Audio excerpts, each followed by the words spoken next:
Disebut-sebut mirip Singapura, jersey timnas Indonesia ini ternyata terinspirasi dari kostum tahun 1981. Tanpa kekuatan penuh di sektor back, Sintayong tidak khawatir pertahanan timnas Indonesia. Totalitas makhluk menahan rasa sakitnya demi membela timnas Indonesia. Lawan Indonesia, Vietnam incar 1 poin di GBK. Rizky Ridho ingin belajar dari pemain naturalisasi di timnas Indonesia. Soal pemain naturalisasi, pengamat ini sebut ada diskriminasi di PSSI. Bungkam mulut besar pengkritik, Witan Sulaiman katakan ini. Selengkapnya hanya di Region Champion. Sebelum kita lanjut ke beritanya, ada baiknya teman-teman untuk memberikan like-nya ke video ini, karena like itu gratis. Terima kasih.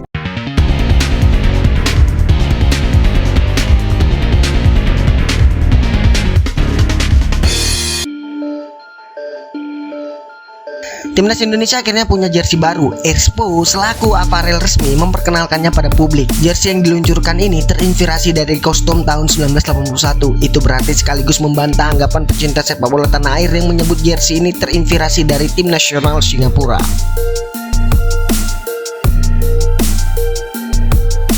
Expo meluncurkan 2 warna jersey yang nanti akan dipakai timnas Indonesia untuk bertanding. Untuk kandang masih tetap warna merah dengan list putih di kera dan lengan. Untuk jersey tandang didominasi dengan warna putih, kombinasi list merah di kera dan juga di lengan. Selain jersey, Expo merilis baju latihan, jaket, sweater, dan celana yang bisa dipakai pemain timnas Indonesia. Yang menarik dalam jersey kandang dan tandang ini berada di logo Garuda. Expo memberikan elemen perisai untuk melindungi logo Garuda. Perisainya masih sejalan dengan simbol Indonesia untuk memberikan kekuatan dan perlindungan, kata Stephen selaku perancang kostum timnas Indonesia dalam sambutannya. Sementara itu, pemilik Expo Muhammad Sadat mengatakan bahwa jersey timnas Indonesia saat ini terinspirasi saat Garuda menang lawan Jepang di tahun 1981. Ia berujar, saat itu timnas Indonesia bisa menang lawan Jepang dengan skor 2-0. Semoga jersey ini bisa membuat kemenangan juga untuk timnas Indonesia lawan Vietnam nanti, ujar Muhammad Sadat. Saya rasa kita coba gabungkan bagaimana tadi brand lokal kita dorong mendunia. Kita harus bangga dengan produk lokal. Dan saya lihat kalau tadi kombinasi antara warna merah dan juga putih, itu merah putih yang sangat fleksibel dan kualitasnya bagus kok. Tinggal yang penting prestasinya saja, ujar Bapak Erick Thohir selaku Ketua Umum Persatuan Sepak Bola Indonesia.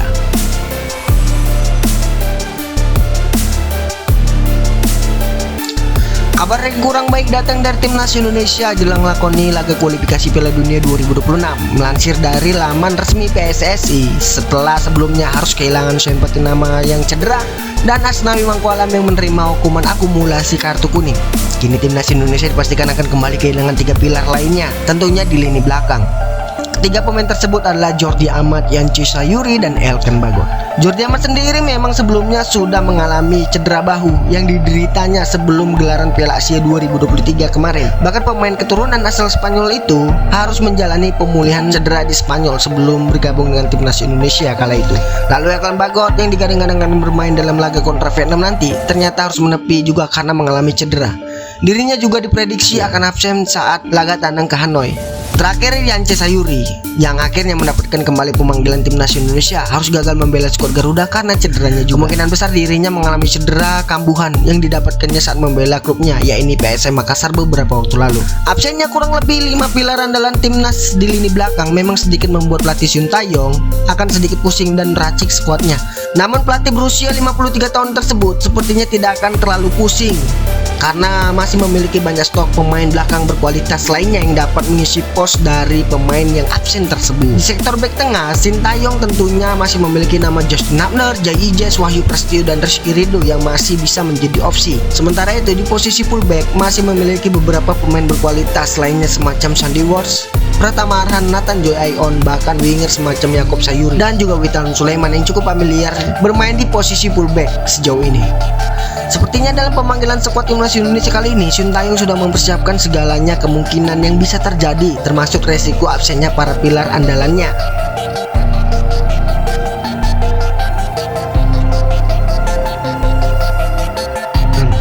Nama pemain 30 tahun tersebut masuk dalam daftar 28 pemain yang masuk skuad timnas Indonesia bulan Maret ini. Timnas Indonesia yang seperti kita ketahui bakal menghadapi Vietnam pada lanjutan kualifikasi Piala Dunia 2026 zona Asia. Dalam duel tersebut bakal berlangsung pada 21 dan 26 Maret 2024. Ternyata McClough datang dengan kondisi yang cedera. Kabar tersebut konfirmasi oleh pihak Persib Bandung saat diwawancarai oleh awak media. McClough mengaku sudah mengalami cedera selama 2 bulan terakhir. McClough mengakui harus memakai painkiller secara rutin untuk bisa tampil di setiap pekan. McClough tetap menunjukkan totalitasnya membela timnas Indonesia meski didekap cedera. Klopp mau berjuang habis-habisan pada duel laga tersebut karena pentingnya duel lawan Vietnam. Klopp bakal memaksakan diri agar sanggup tampil di 2 laga timnas Indonesia kontra Vietnam. Klopp baru saja memutuskan istirahat setelah periode jeda internasional bersama timnas Indonesia di bulan Maret 2024 selesai.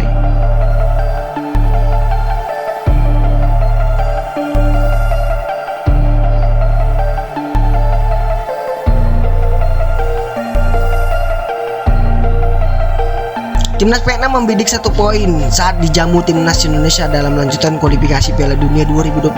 Kedua tim memang memburu tiket lolos ke babak selanjutnya. Di klasemen kualifikasi Piala Dunia 2026, Irak masih menjadi pemuncak klasemen dengan raihan 6 poin.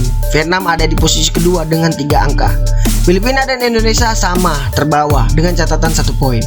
Oleh karena itu Indonesia dan Vietnam penting untuk menentukan posisi akhir di klasemen kualifikasi Piala Dunia 2026. Pemain Vietnam, Bung Hong Vietnam, menegaskan cuma mengincar 1 poin. Ia berkata, ini adalah pertandingan yang akan menjadi penentu tiket untuk lanjut kualifikasi Piala Dunia 2026. Kata pemain itu seperti dikabarkan oleh media Vietnam. Kami menentukan tujuan hasil terbaik untuk laga leg pertama adalah hasil imbang dan menang. Pada pertandingan leg kedua, seluruh tim akan berusaha terbaik untuk meraih tujuan itu, katanya.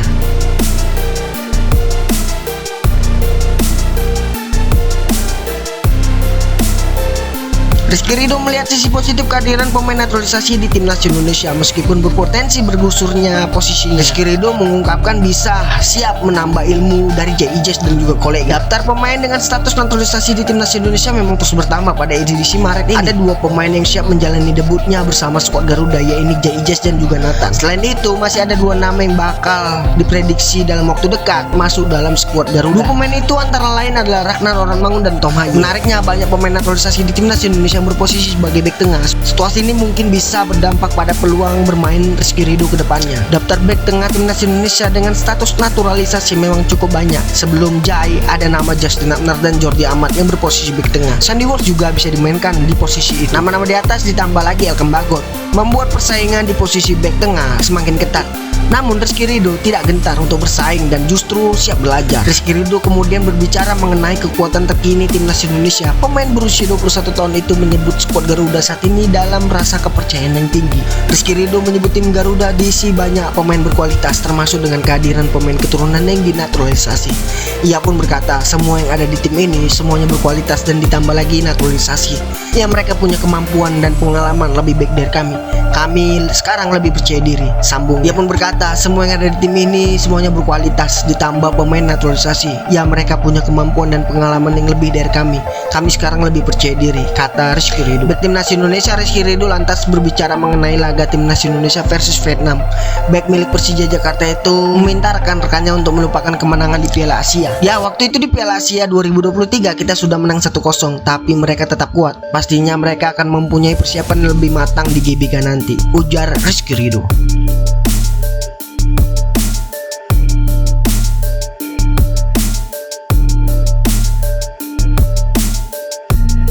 Pengamat sepak bola nasional Akmal Marhali angkat bicara terkait perlakuan PSSI terhadap pemain-pemain naturalisasi. Ia menilai ada diskriminasi perlakuan yang diterima para pemain tersebut dengan pemain-pemain lokal. Kalau kita lihat ada sedikit tanda dikutip di PSSI, ada diskriminasi. Ketika pemain keturunan datang, mereka disambut luar biasa, dijamu, dan seperti di sebuah klub. Dipamerkan foto bersama dengan ketua umum PSSI, kata Akmal dalam sinar di kanal YouTube Nalar TV. Sementara pemain-pemain lokal biasa saja, kata Akmal Marhali. Selain itu juga Akmal menyebut ada kemewahan lain yang didapatkan pemain-pemain keturunan, salah satunya soal tiket pesawat. Mereka dapat fasilitas tiket pesawat kelas bisnis, kan luar biasa, tutur Akmal. Sebelumnya soal banyak pemain di diaspora atau keturunan Indonesia memang sudah kerap menjadi polemik. Getolnya PSSI melakukan naturalisasi dinilai mengerus kesempatan pemain-pemain lokal untuk unjuk gigi. Di sisi lain, pendukung proyek naturalisasi berargumen bahwa para pemain tersebut juga memiliki darah Indonesia dan berhak memperkuat timnas Garuda. Di tengah polemik ini, PSSI tetap masih PSSI akan mengendurkan proyek naturalisasi. Mereka dikabarkan sedang mencari sejumlah pemain keturunan yang berposisi sebagai penyerang. Mantan CEO Persiraja Banda Aceh ini berharap agar pengelolaan tim nasional tak disamakan dengan pengelolaan sebuah klub sepak bola. Jangan sampai tim nasional dikelola seperti klub. Di klub bisa mentransfer sejumlah pemain sesukanya, semampunya dan sesuai keinginan. Namun di sisi lain melupakan sisi dari sepak bolanya. Itu dari sepak bolanya adalah bagaimana pembinaan dan juga kompetisinya. Ia menandaskan.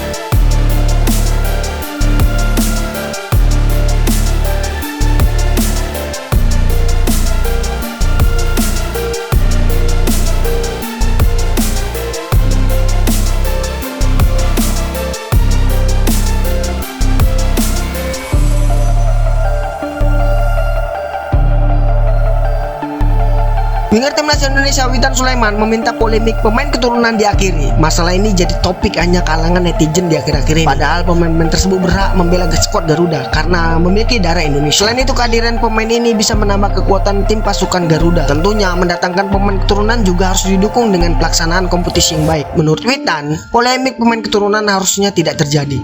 Pasalnya mereka juga merupakan masyarakat Indonesia dan bersedia membela timnas. Semua pemain berdarah Indonesia tentu berhak untuk Garuda. Ia berujar, kita pemain, kita rakyat Indonesia, kita berhak untuk membela Indonesia. Jadi tidak ada perbedaan antara naturalisasi ataupun lokal, kata Witan Sulaiman. Pemain Bayangkara FC ini menilai hal tersebut sudah lazim dalam sepak bola modern. Salah satunya adalah Prancis yang memiliki banyak pemain keturunan di timnasnya saat ini. Mereka sama-sama berjuang untuk negaranya dan berusaha memberikan yang terbaik. Fenomena tersebut memang terbilang baru di kawasan ASEAN. Karena menurut saya juga di Prancis saja kan mereka banyak pemain keturunan, tapi kan hal itu wajar. Mungkin hal ini baru di sepak bola ASEAN, jadi mungkin mereka berkomentar seperti itu, ungkap Witan Sulaiman. Pemain keturunan tentu sudah sah membela Indonesia karena mereka adalah WNI resmi. Prestasi timnas Indonesia harus jadi utama dan tidak ada niat untuk memecah belah skuad Garuda. Dia optimis semua pemain saat ini berada di lapangan akan memberikan segalanya untuk nama baik Garuda. Ia berujar, tapi kalau menurut saya di sepak bola adalah hal yang wajar. Mereka juga berhak untuk membela timnas kita karena mereka punya darah keturunan dan juga mempunyai paspor Indonesia. Sah-sah saja mereka membela tim nasionalnya, tegas Witan Sulaiman.